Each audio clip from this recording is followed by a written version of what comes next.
S adalah kasus konfirmasi positif bergejala berdasarkan hasil swab tanggal 24 Agustus, di mana ia merasakan demam 38 derajat Celcius pertama kali di tanggal 20 Agustus. Pada tanggal 22 Agustus, Ibu S masih bekerja dan berada dalam ruangan yang sama dengan satu orang lainnya, yaitu Bapak Sabar. Hari ini adalah tanggal 24 Agustus. Anda akan melakukan komunikasi telepon pertama kali untuk mengabarkan bahwa Bapak Sabar adalah kontak erat dan memberikan rencana karantina serta edukasi.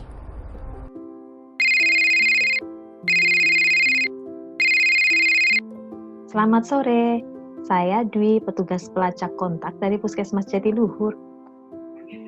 Selamat sore, Mbak. Apakah benar saya berbicara dengan Bapak Sabar?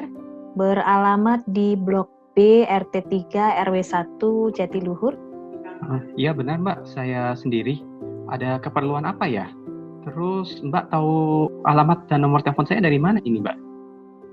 Nama, nomor telepon, dan alamat Bapak terdaftar di data di Puskesmas kami. Saya ingin melakukan wawancara kepada Bapak. Semua pembicaraan ini sifatnya antara saya dan Bapak saja. Detail personal tidak akan kami bagikan atau sebarkan kepada pihak-pihak di luar Puskesmas dan tenaga kesehatan. Apakah Bapak bersedia? Iya, Mbak. Saya bersedia. Kami butuh waktu Bapak selama 10-15 menit saja, tidak lama, Pak. Saya juga penasaran ada apa ini sebenarnya, Mbak. Akan saya sampaikan tujuan menelpon ya, Pak. Namun sebelumnya saya konfirmasi identitas Bapak terlebih dahulu.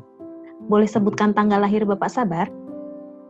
Saya lahir 28 Maret 1985, Mbak. Oke, saat ini alamat tinggal sehari-harinya di mana, Pak? Saya sehari-hari tinggal di Jakarta Timur, Mbak. Jalan Setia Mekar.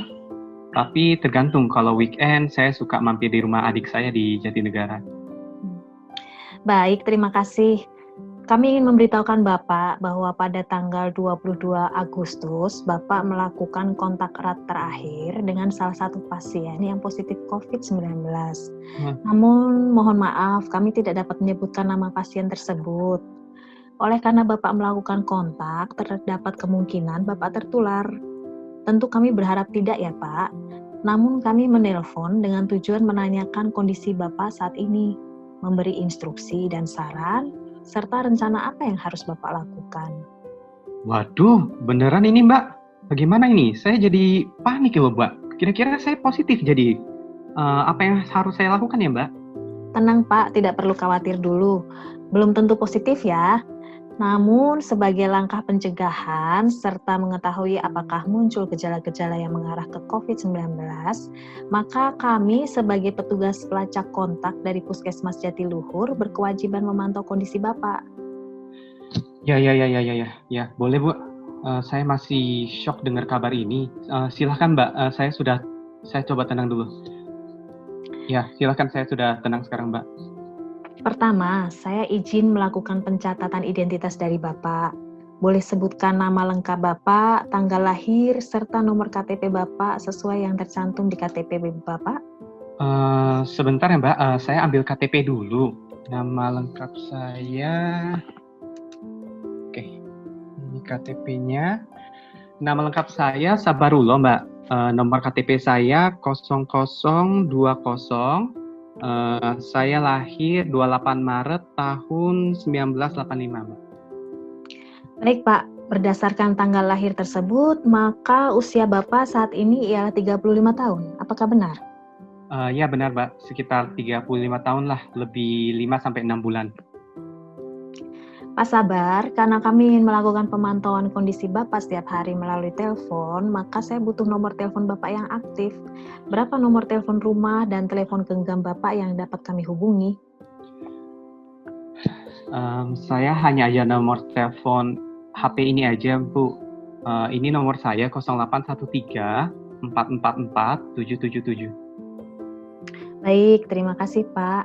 Apakah ada nomor aktif lain dari orang terdekat Bapak yang dapat kami hubungi? Misalnya istri, anak, atau keluarga dekat lainnya Bapak? Ada, Mbak. Tapi waduh saya lupa nih. Saya cek dulu ya di HP, Mbak. Iya. HP.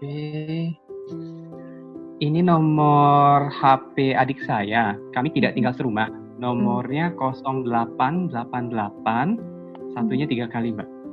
Oke, baik Pak. Terima kasih atas informasi datanya. Kami akan jaga kerahasiaan data Bapak. Tidak akan kami bagikan kepada pihak-pihak di luar puskesmas tempat atau di luar pihak tenaga kesehatan ya. Namun sebaiknya Bapak melaporkan diri kepada Ketua RT atau Ketua RW setempat agar beliau dapat ikut membantu saya melakukan pemantauan kondisi Bapak setiap harinya. Baik, Mbak.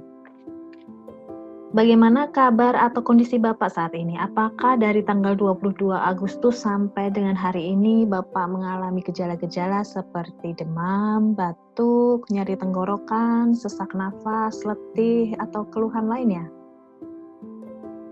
Tidak ada sih, Mbak. Cuma saya masih berdebar-debar aja. Karena tadi saya dengar kabar saya jadi salah satu kontak erat. Tapi ya nggak apa-apa sih, Mbak. Nggak kerasa apa-apa badan saya kok. Baik, berarti saat ini dalam kondisi baik ya Pak, tidak ada gejala yang saya sebutkan di atas. Apakah Bapak ada penyakit kronis atau penyakit bawaan yang saat ini sedang dialami? Dan apakah ada obat rutin yang diminum sehari-hari? Tidak ada, Mbak. Tapi saya ada minum obat tensi sehari-hari. Karena kan tensi saya setiap minggu selalu di atas 140/80.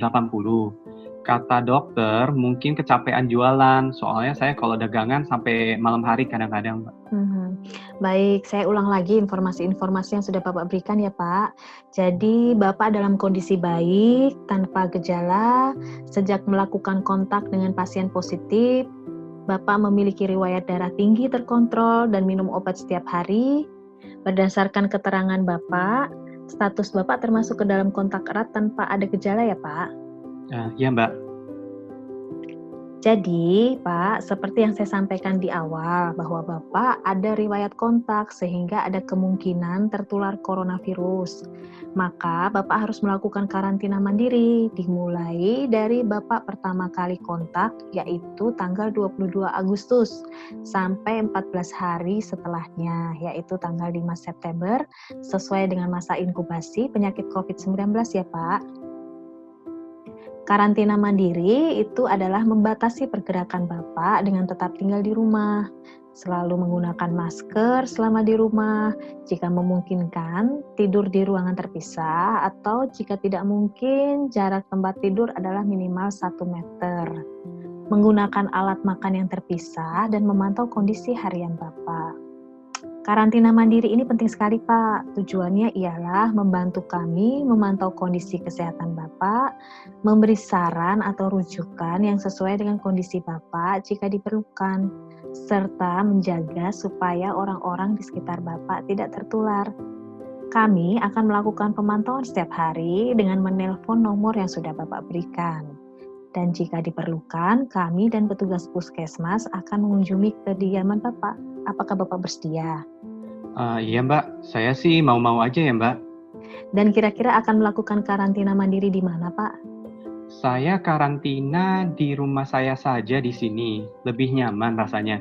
Tapi bagaimana ya dengan dagangan saya ya, Mbak? Dan juga di rumah saya takut malah tularin ke istri saya kalau saya ternyata positif. Baik.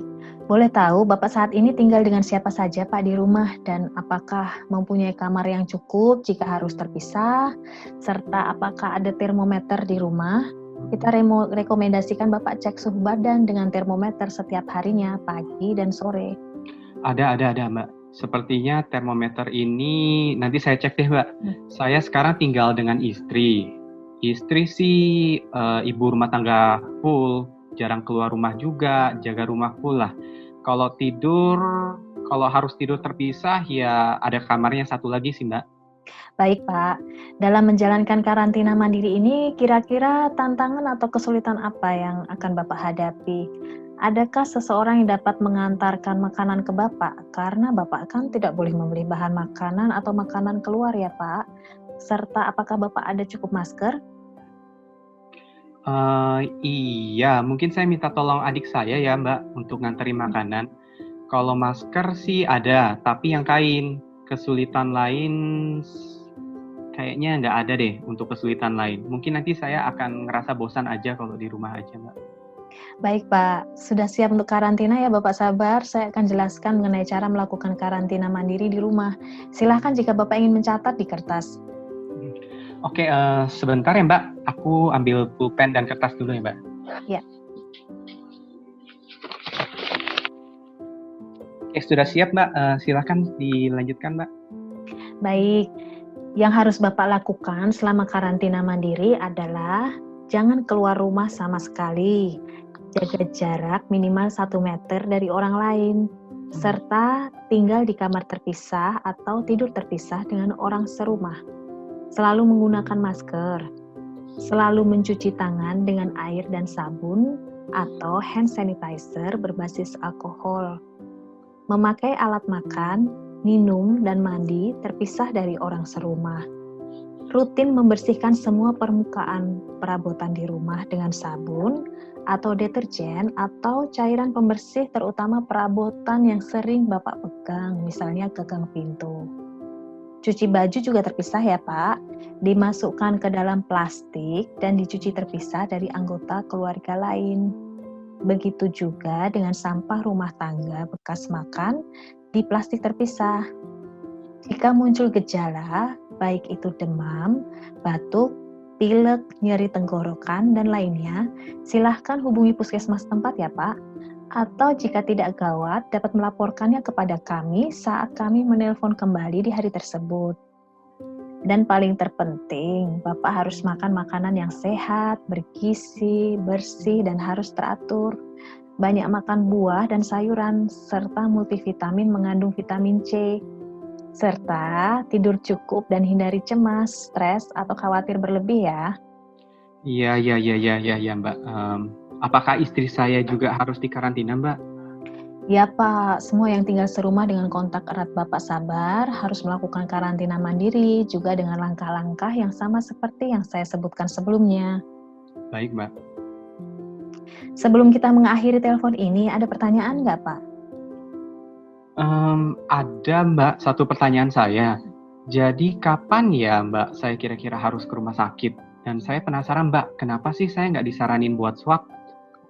Bapak perlu menghubungi rumah sakit atau puskesmas ketika mulai mengalami keluhan seperti demam, batuk, nyeri tenggorokan, dan letih.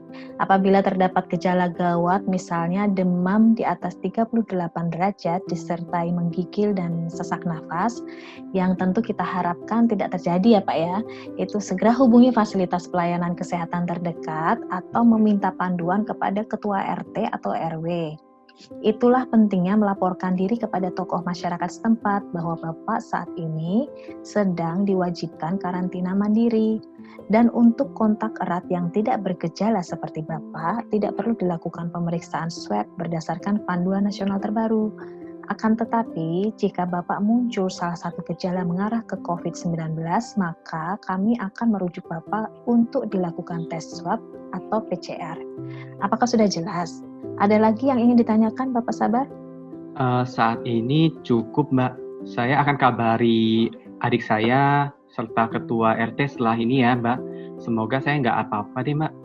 Amin Pak Sabar, semoga Bapak sehat selalu dan sekali lagi lakukan karantina mandiri dengan baik dan disiplin. Terima kasih atas kesediaannya untuk menjalani karantina mandiri dan berperan aktif dalam upaya mencegah transmisi penyakit ya Pak. Kami akan menelpon Bapak kembali besok di pagi hari. Salam sehat Pak, selamat sore. Selamat sore Mbak, terima kasih.